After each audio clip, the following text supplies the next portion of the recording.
Et si tout ce que vous croyez savoir sur la sécurité africaine n'était qu'une façade soigneusement construite? Imaginez. En pleine nuit, un convoi de mercenaires étrangers s'avance sur une piste poussiéreuse frôlant la frontière du Burkina Faso. Ils ne sont pas des amateurs. Chaque geste est calculé, chaque mot chuchoté, persuadés que personne ne les voit. Mais dans l'ombre, Ibrahim Traoré et son équipe observent. Aucun bruit de moteur n'échappe au radar, aucun signal n'est ignoré. Leur précision ferait douter le plus chevronné des analystes occidentaux des capacités africaines. Ce n'est pas une infiltration ordinaire. Tout, dans la mise en scène, évoque une opération classique. Pourtant, derrière ce théâtre se cache une machination complexe, conçue pour manipuler l'opinion internationale et semer le chaos. Les médias occidentaux persistent à sous-estimer la vigilance et l'innovation du Burkina Faso. La réalité, elle, s'écrit ailleurs. L'Afrique n'accepte plus les rôles imposés. Elle déjoue, enquête et retourne les pièges avec audace et intelligence. Vous fier aux apparences, c'est risquer de tomber dans le piège de la manipulation géopolitique. C'est accepter de rester vulnérable face aux jeux d'ombre qui menacent la souveraineté de nations entières. Mais comment ce piège a-t-il été tendu ? Et surtout, comment Ibrahim Traoré l'a-t-il retourné contre ses adversaires? Pourquoi sous-estime-t-on encore la défense africaine? La nuit règne sur la frontière burkinabé. Dans l'obscurité, un convoi de mercenaires avance, persuadé de sa discrétion. Ils s'imaginent franchir sans bruit, camouflés derrière leur confiance occidentale. Pourtant, dès l'instant où ils pénètrent le territoire, tout vacille. Chaque mouvement, chaque microsignal, chaque anomalie vibratoire est capté par les radars burkinabés. La vigilance se révèle, là où beaucoup ne voyaient que vide. Dans la salle de commandement, personne n'est dupe. Les opérateurs dissectent chaque donnée en temps réel. Là où l'imaginaire occidental croit que l'Afrique attend d'être frappée pour réagir, ici on anticipe.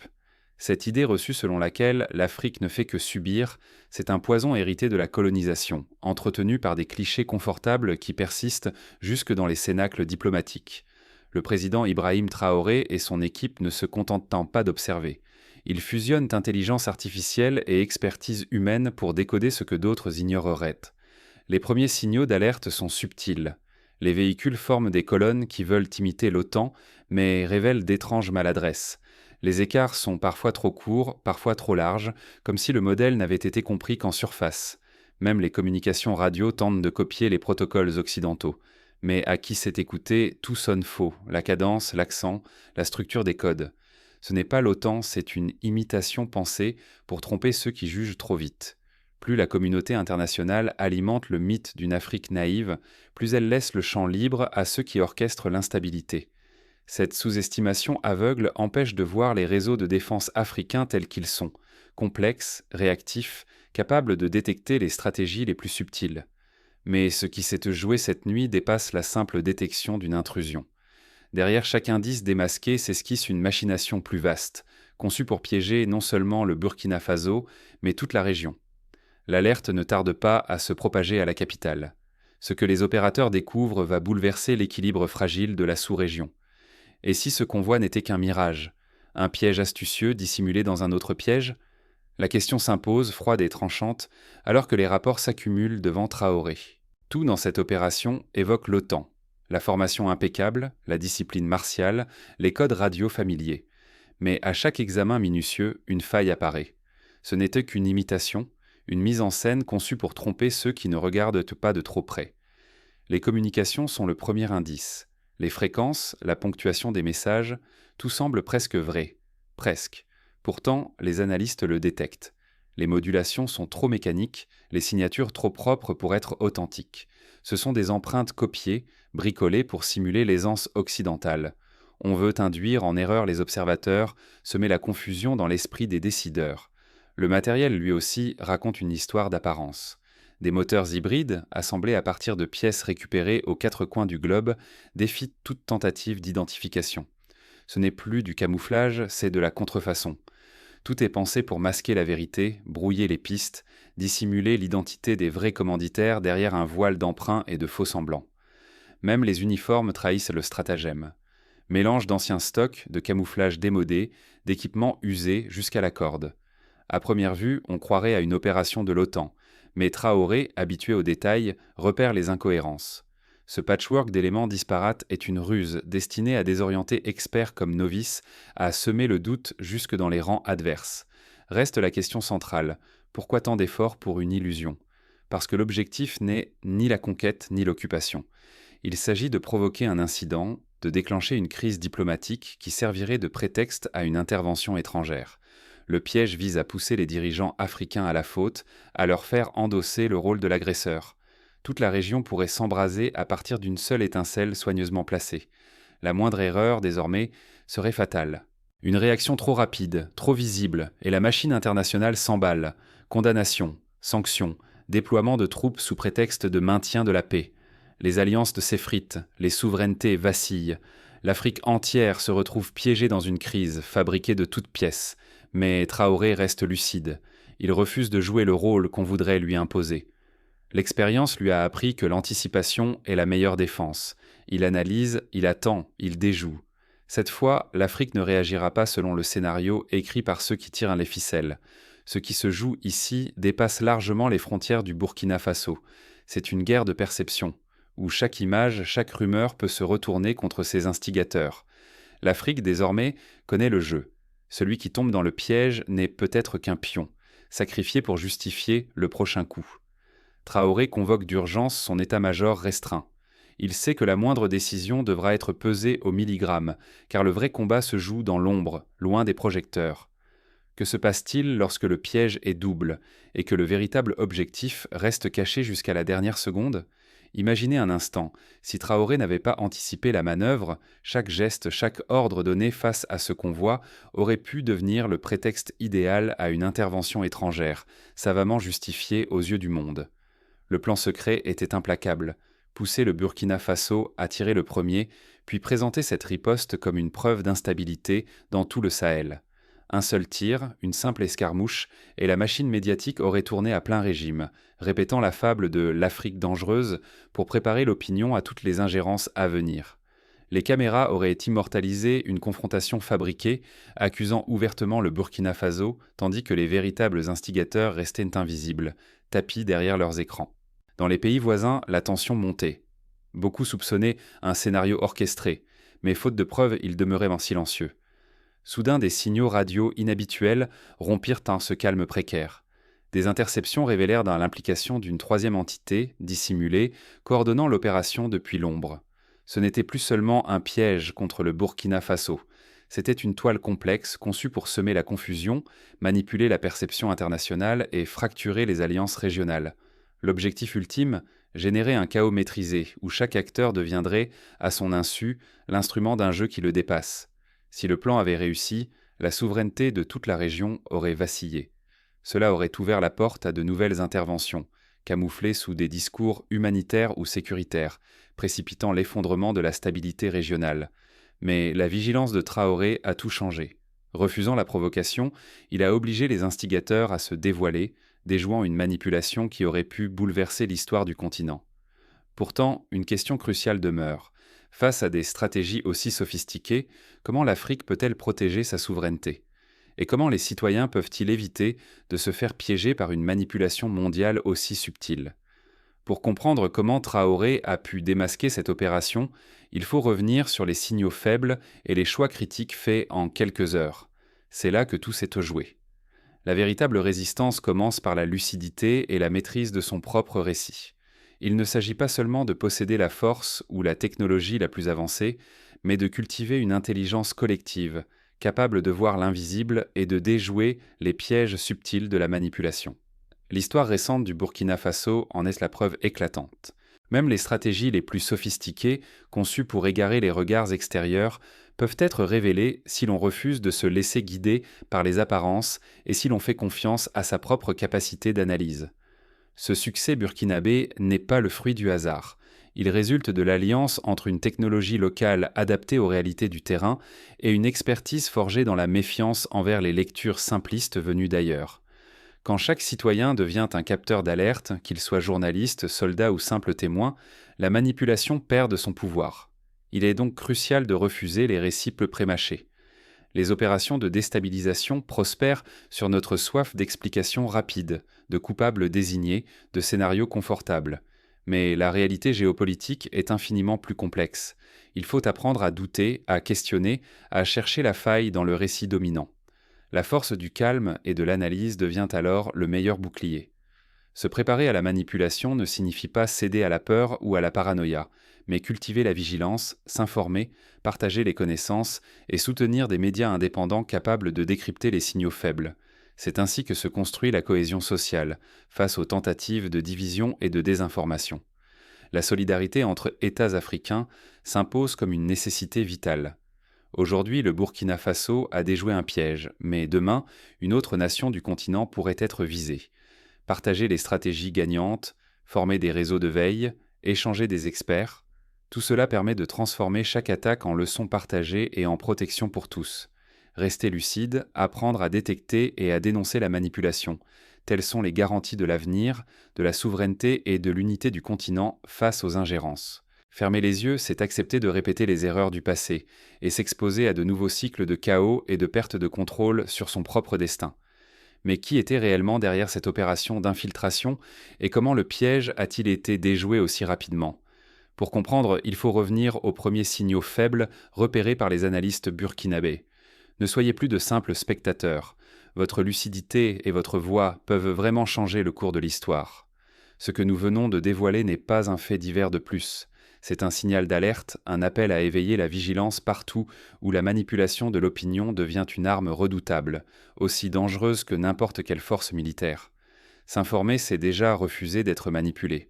S'abonner à cette chaîne, c'est choisir d'entendre d'autres vérités, souvent étouffées ou déformées. Chaque vue, chaque partage, chaque commentaire construit un rempart invisible face à la désinformation qui menace l'Afrique et notre avenir commun. Dans cette bataille silencieuse, la souveraineté africaine est visée par des scénarios écrits à des milliers de kilomètres du continent. Regarder l'orage passer ne suffit plus. Devenir acteur, c'est participer à la résistance contre les manipulations et protéger l'avenir du Burkina Faso, du Sahel et de toute l'Afrique. C'est aussi s'armer pour reconnaître, quand le chaos tente de s'infiltrer, que le piège n'a aucune chance sur une terre vigilante, portée par un peuple debout. Chaque révélation comme celle-ci est un appel à l'éveil collectif. Demain, un autre récit sera imposé, une nouvelle opération prendra forme, et tout dépendra de notre capacité à lire entre les lignes, à poser les bonnes questions, à défendre la vérité et l'indépendance du continent. Ce n'est pas un luxe, c'est un devoir citoyen.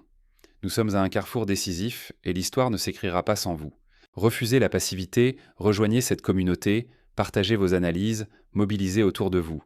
L'Afrique a besoin de toutes ces intelligences éveillées. À chacun d'entre vous revient le choix. Ouvrir les yeux, questionner les évidences et écrire ensemble la suite de ce récit. Ce combat, nous pouvons le gagner, à condition de rester informés, solidaires et courageux. Mais pour comprendre la profondeur de cette manipulation, prenons un exemple historique. Rappelez-vous en 1953, lors du coup d'État en Iran orchestré par des puissances étrangères. À l'époque, le déploiement d'agents étrangers mêlés à des groupes locaux visait à créer une illusion d'instabilité interne, justifiant une intervention extérieure et un changement de régime. Le même schéma se retrouve ici, dans la tentative de faire passer une opération extérieure pour une action interne incontrôlable. À chaque époque, les méthodes s'affinent, mais le cœur du piège reste identique, pousser une nation à la faute pour pouvoir l'accuser publiquement. Un autre exemple frappant est celui de la République démocratique du Congo dans les années 60. Les ingérences étrangères se sont dissimulées derrière une façade d'aide humanitaire, alors que les véritables objectifs étaient géostratégiques. Les convois de secours transportaient autant d'armes que de vivres, et toute réaction des autorités congolaises était immédiatement utilisée pour dénigrer leur légitimité sur la scène internationale. Aujourd'hui, la différence clé réside dans la capacité des États africains à s'équiper de technologies de détection avancées et à collaborer. Le Burkina Faso, par exemple, a investi dans des radars capables de capter des signaux faibles et forme ses opérateurs à repérer les anomalies comportementales, linguistiques et matérielles. Ce travail minutieux d'analyse permet de déceler des détails à peine perceptibles, comme un accent mal dissimulé dans une communication radio ou un véhicule dont l'origine réelle ne correspond pas à son immatriculation. Imaginons un scénario concret.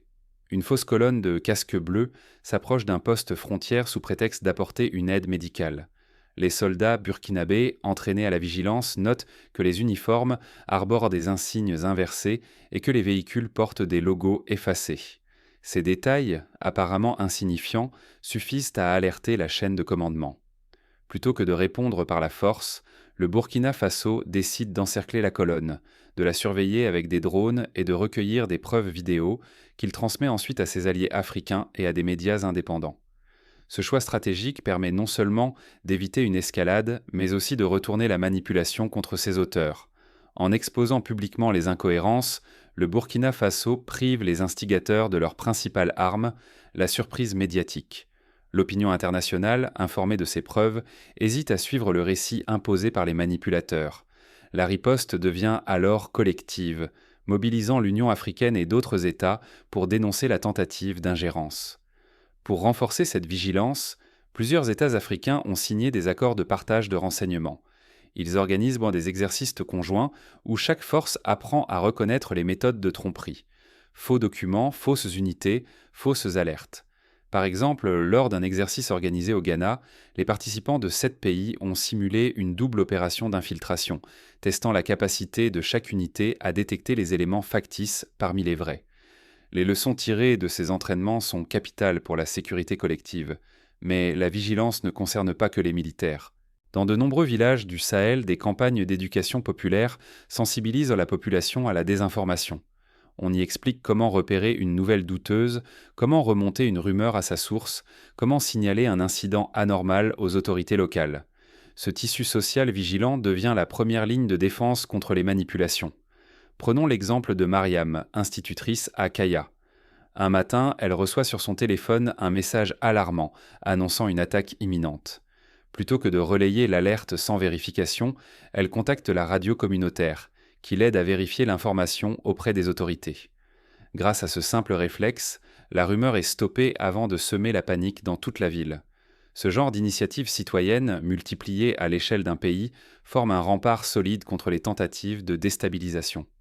Pour aller plus loin, voici quelques étapes concrètes que chaque citoyen, chaque responsable, peut mettre en œuvre pour renforcer la résilience de son pays face aux manipulations. Premièrement, s'informer auprès de sources diverses et recouper les informations. Ne jamais s'arrêter à un seul média ou un seul point de vue. Deuxièmement, participer à des formations sur la cybersécurité et la détection des fake news, souvent proposées par des ONG ou des organisations régionales. Troisièmement, encourager la création de groupes de veille communautaires, capables de signaler rapidement toute anomalie à la gendarmerie ou à la mairie. Quatrièmement, soutenir les médias indépendants et les journalistes d'investigation, qui jouent un rôle clé dans la révélation des manipulations cachées. Cinquièmement, exiger des autorités la transparence lors des crises afin de limiter le terrain fertile aux rumeurs et aux interprétations malveillantes. Enfin, cultiver la solidarité régionale. L'exemple du Burkina Faso, qui partage ses analyses avec le Niger et le Mali, montre que la coopération peut briser l'isolement et permettre une réponse coordonnée.